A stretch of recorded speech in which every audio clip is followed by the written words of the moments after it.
Hi guys, samahan po ninyo ako at gagawa po tayo ng panglagay natin sa halaman para po hindi masyadong matuyo yung ating mga plants. So, meron tayo ditong plastic bottle. Lalagyan natin yan ng tubig at iiwanan natin sa ating mga paso na may mga tanim na halaman. Kasi yung ating houseplant po ay napakadaling matuyo, lalo na po ngayong summer, napakainit po ng panahon. Kasi iiwan naman po natin uli ang ating mga babies dahil gagawa na naman po kami ng virgin coconut oil sa aming probinsya. Kaya uuwi kami at maiiwan na naman po yung ating mga plants dito sa garden. Dito sa Metro Manila ay ang init-init po dito sa ating garden, nasa taas tayo. So yung ibang halaman po lalagyan ko siya kasi yung iba po hindi nakakatagal talaga sa init. Yung iba naman po okay lang na mabalik ako, lanta na yung mga ibang dahon, pero meron talaga as in malapit nang mamatay. Kaya yun yung iiwanan ko po ng ganitong plastic bottle na may tubig sa loob. Unti-unti na didiligan sila. So ito ay bubutasan ko po. Maliit lang na butas. Yan. Para dito natin ilulusot yung ating gugupiting tela. Maliit na butas lang po yung ating gagawin. So ito may butas na rin po. Maliit lang para mailusot lang natin yung tela. Itong gunting yung ginamit ko. Ayan, para maliit lang yung butas niya. Ayan, oh. Ilulusot lang natin dyan yung gugupitin kong tela. Ayan, kasi maiiwan na naman natin yung ating garden at maiiwan ang ating mga babies. Magugupit ako na tela na itutusok natin dyan sa 1.5. Mayroon ako ditong sando na hindi ko na ginagamit. Nag-start na po akong naggupit dahil may ginawa na tayo nung nakaraan. Ayan. Maliit lang para makasapat lang doon sa ating butas. So, kahit ano pong tela gamitin natin, pwede po. So, hindi ko malalagyan yung aking ibang plants. So, pipiliin ko lang yung paglalagyan natin. Yung sobrang sela na po na namamatay. So, ang lalagyan ko nito, yung ating millionaire plants, mabilis malanta kapag hindi nadidiligan dahil matakaw sa tubig yon. So, yun ang lalagyan natin, yung millionaire plant. At saka po yung umbrella plant. Ayan, kasi mabilis mamatay din yun kapag walang tubig. Ayan. Ayan, tabi-tabi yung gupit ko. Isa na lang yung gagawin natin.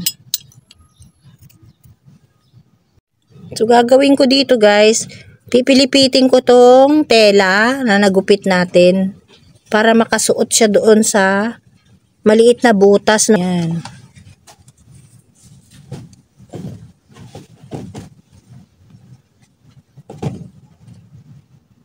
Maliit lang. Kasi yung ginawa ko guys na una, ang laki, napalaki yung butas kasi ang talas nitong gunting. Pagtusok ko na dire-diretso, ngayon nililiitan ko lang. Ayan o. Maliit lang siya. Ganito lang yung gagawin natin. Para pasok lahat, ginagamitan ko siya ng tingting o kung anong matulis sa bagay nyo na maliit lang para makapasok yung dulo doon sa pinakang baba. Yung kailangan nandun siya sa pinakababa para kahit konti na lang yung tubig, kaya pa niyang sipsipin. Sa mga sakis naman, wala tayong problema. Kahit iwanan natin yan. Yung mga houseplant po talaga grabe, talagang namamatay sila kapag sobrang init. Kasi pag may tubig po ito, unti-unti madidiligan yung ating houseplant. Unti-unti lang lalabas yung tubig. Hindi masyadong matutuyo yung ating halaman habang wala ako. So, ayan na po siya sa ibaba. Yung tela na yan. Nakalaylay na siya doon sa baba. Oh. Para pag nilagyan natin siya ng tubig, hindi na masyadong matutuyo yung aking mga halaman. Sakto lang po itong butas para makapasok yung ating tela. Napakainit na po. Kahit February pa lang tayo ngayon. Sobrang init na. Yan, pwede na to. Pwede naman po nating pilipitin lahat. Pwede rin namang hindi. O, depende po sa inyo kung anong gusto po ninyo. Ayan.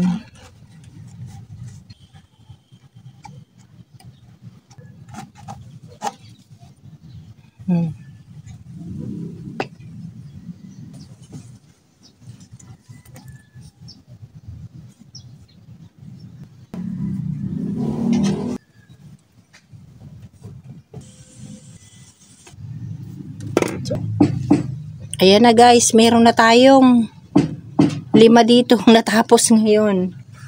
So ito may tubig na to guys, tingnan nyo. Basa na siya oh. Ganito lang kakaunti yung tubig talaga niya. Hanggang ngayon di pa nauubos oh. Unti-unti lang talaga, kaya dapat kunting-kunti lang yung butas niya. Magdadalawang oras na po ito, pero mukhang hindi pa rin nababawasan yung tubig, pero basa na po yung ginupit kong tela. So pwede po ninyong habaan kung gusto po ninyong habaan yung ginupit ninyo, pero ako maikli lang kasi doon ko rin mismo ito ilalagay sa puno nung ating halaman. 5 lang yung malalagyan ko. Dapat pala, noong ko pa ginawa, so hindi pala pare-parehas ang haba. So ang mahalaga mayroong nakalabas dyan. So yan na yung nagawa natin. Lagyan ko na lang po yan ng tubig at ilalagay natin sa ating halaman. So ayan, may sample na tayo na tatagal siya ng 4 na araw o 5 araw. Kaya hindi siya masyadong matutuyo o madadry yung kanyang soil habang wala ako, habang nasa probinsya ako. Yan na po yung isa natin. So ito po guys, oh, nalagyan na natin ng tubig yung isa pang 1.5. So pinuno natin siya. At itong ating umbrella plant, lalagyan natin siya kasi madaling matuyo. Ayan po yung nakaraang uwi namin sa probinsya is natuyo lahat ng dahon niya. So hindi ko pa siya inalis kasi makakatulong po yung mga natuyong dahon sa bagong susulpot na dahon. Kaya po hindi ko siya inalis. Shade-shadean yung mga bagong tubo. Pag tag-ulan na lang po, saka ko aalisin o kapag marami na siyang dahon. So ilalagay natin guys dito yung, ayan, tuyong-tuyo yung lupa guys. So ayan, ilalagay natin siya dito. So ipapatong ko lang dito na mismo. Yan, ganyan na lang yung gagawin ko. Hindi ko na siya ihihiwalay. Kasi pwede rin po na doon natin ilagay sa banda doon. O, yan, pwede rin naman dito. Kaya dyan ko na lang po siya ilalagay guys yung ating 1.5. So, unti-unti ay lalabas yung tubig dito at hindi matutuyo yung ating plant. So, ilalagay ko sa pinakagitna yung dulo para naman sa gitna yung mababasa. O yan. Pero bago tayo umalis, didiligan ko muna itong ating houseplant na to. Isandal ko na lang dyan kasi baka mamaya biglang humangin. Ayan. Pwede rin naman pong nakaganon siya. Nakatagilid. O ayan. So ilalagay natin siya dito. O tinagilid ko na lang po. Ayan. Tinagilid ko na lang yung 1.5. Baka hindi nyo makita. Ayan, nakatagilid siya. Pero didiligan na lang natin siya bago tayo umuwi ng probinsya para basa talaga siya. Tapos unti-unti na lang na madidiligan ng tubig na yon. Lalagyan po natin ito yung rose natin. Ayan, may mga bulaklak pa rin siya oh. Kasi baka mamatay. Nag-iisa-isa pa lang naman po ito. So, dito ko na lang ilalagay sa may puno ng kalamansi ito.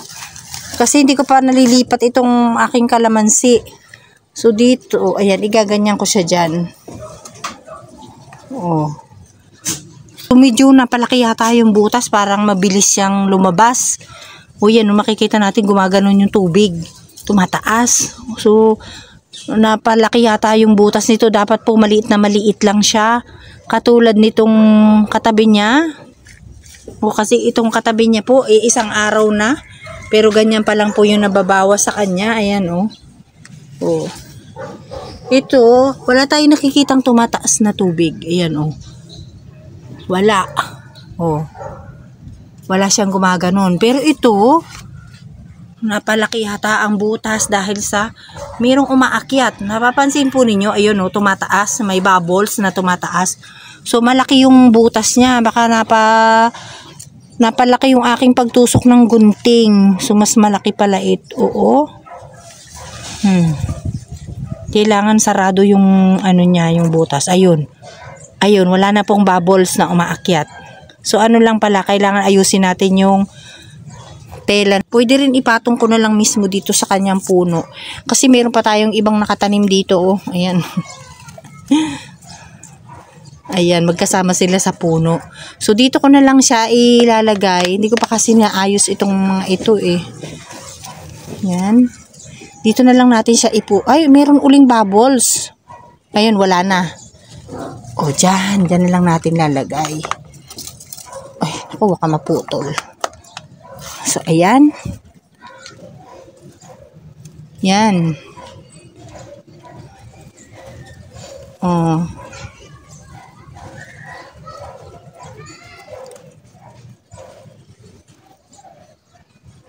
So, may umaakyat uling bubbles, guys, nung nilipat natin. Kailangan wala para, hindi siya malaki. Siksikan natin. O, yun. Wala nang maakyat na bubbles.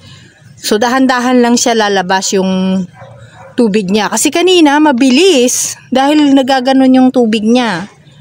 O, ayan. Meron na tayong iniwan. Lalagyan na lang natin, guys. Kasi meron pa tayong dalawa. Yung ating millionaire plant. Kasi yung millionaire plant, mabilis po yung matuyo yung dahon kasi yun, matakaw yan sa tubig. So may dalawa tayong puno ng millionaire plants. So lalagyan ko yun ng ganyan din, dalawa. Tig-isa sila. So maraming dapat akong lagyan dito ng ganun. Kaso wala na po akong available na bottle, na plastic bottle. So yung dalawa na lang po ang aking lalagyan. So, ayan po guys, meron na po tayong nilagay dito sa ating millionaire plant. Ayan may dalawa kasi tayong puno ng millionaire plants. So, ayan na siya, meron na siyang tig-isang tubig. Ayan, para hindi po siya matuyot habang wala tayo dito sa ating garden. Para pagbalik natin, hindi sila masyadong uhaw na uhaw. Ayan, pero kahit hindi makasapat, kahit hindi abutin ng isang linggo, basta meron talaga silang mainom na tubig kaysa walang-wala po. Kaya pwedeng-pwede na. Itong mga katabi nila, baka rin po, pag bumabalik ako guys, ito naninilaw din itong dahon na to. Kaya kukunti na yung dahon niya. Pagbalik namin, galing probinsya, marami na rin pong natuto yung mga dahon guys sa aking mga plants. Kasi ang tamad ko talagang magdilig. Ngayong summer, kailangan nila ng araw-araw dilig. Ako every other day kaya after 2 days pa ako nagdidilig.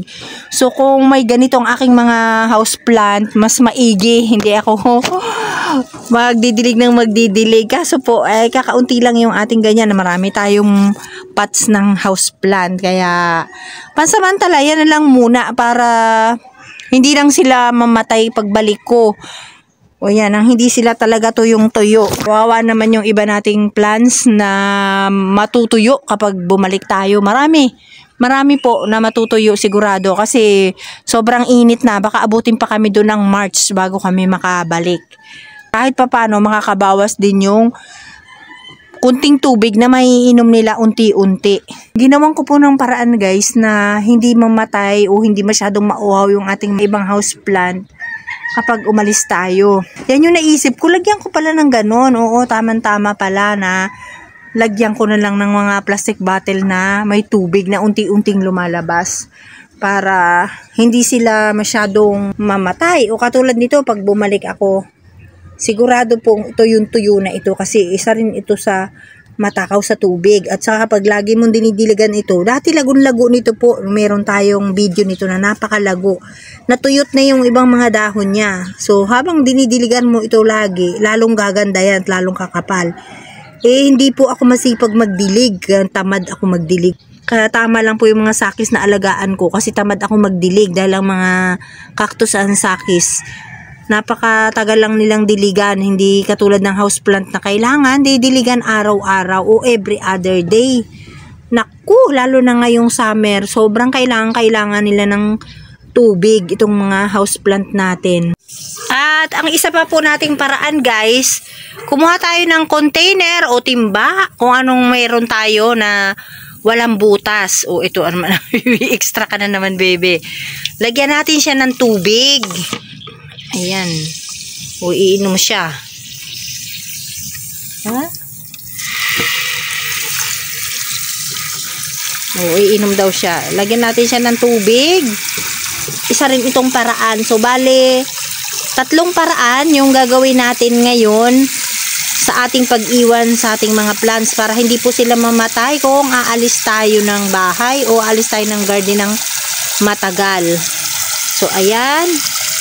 Lagyan na natin ng tubig. Punuin kung pwede. O, pwede na siguro yan. Tapos, gawin natin, yung halaman natin na nasa paso, ilagay natin dito sa tubig. O yan, ibaban natin ganyan. O, nakaganyan siya. Para, kahit wala tayo ng matagal, is meron siyang tubig. Makakainom siya ng tubig, guys. Madidiligan siya kahit wala tayo sa ating garden. O, makulimlim na yung panahon. Dumidilim na po. Iba na yung kulay ng ating plants. O, alas 6 na nga po pala. Kaya, madilim na tayo, guys. So, yan. Ayan, puno ng tubig para habang wala tayo, nandyan siya, may tubig siya. Yung mga ginagawa ko lang po dito is yung mga halaman na talagang gustong-gusto ng tubig. Yung iba, hindi po. Iba pong halaman, hindi natin pwedeng gawin na ganito. Kaya ang paraan natin, maglagay sa 1.5. Ilulubog natin yung ating mga pots sa may tubig din na container na walang butas para naka-stack yung tubig. So, nandyan sila. Hindi sila malulunod. So, pwede siya. Yung ibang plants, hindi ko gagawin dahil baka mabulok sila. So, ito, okay yan, nalagyan natin siya ng tubig. So, ito, tingnan natin to. Ngayon ko lang to gagawin ito. So, hindi pa siya nababasa. Try natin basain nga para pumunta na dun yung tubig niya. Ayan. So, pupunta naman siya dito. Wag lang sana tutulo dito. Ayan. So, lalagyan ko na lang dito ng kalang para dumiretso dito yung tubig niya at hindi pumatak dito. Yan, lalagyan na lang natin dyan ng plastic. Magugupit ako dyan ng plastic na ilalagay ko dyan para dito talaga tutuloy yung tubig. So, ito, mas malaki po ito ang ating pinaglagyan ng tubig. Ay, ang ating rubber tree, nilagay na natin dyan. So, matagal-tagal itong mauubos na tubig. Itong isang rubber tree is, ayan, medyo maliit din lang yung container niya, kagaya nung ipinakita natin sa inyo. At tapos yan, meron ding container na nasa ilalim. At ito naman, isang paraan din kasi wala akong mailagay dito. So, dito tayo kukuha ng tubig, guys. Nilagyan ko dito ng tela, papunta dito. So, para kasama din siya dahil marami naman po itong tubig. Pwede siyang mag-share dito sa isang puno.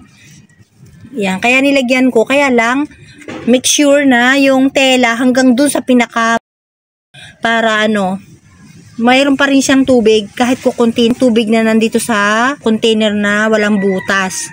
So yan ang ating paraan para makasurvive ang ating mga halaman habang wala po tayo sa ating mga houseplant dahil napakasela nila sa sobrang init lalo na po ngayong summer. Kaya yun na lang yung naisip kong paraan, guys, kasi pagbalik natin talagang tuyo na po yung mga dahon nitong mga ito kapag hindi natin to ginawa. Ayan, kasi ilang beses na tayong umuwi na pagbalik natin yung mga dahon ng ating plants is tuyong-tuyo na. So mayroon tayo ditong 4 na rubber tree, lahat sila mayroong maiinom na tubig kapag umalis tayo. So yun, masisave natin itong mga ito dahil sa may tubig sila. Pero yung mga yan, hindi natin masisave ng pag-alis natin. Sigurado puro yellow na yan, mga yan pagbalik natin.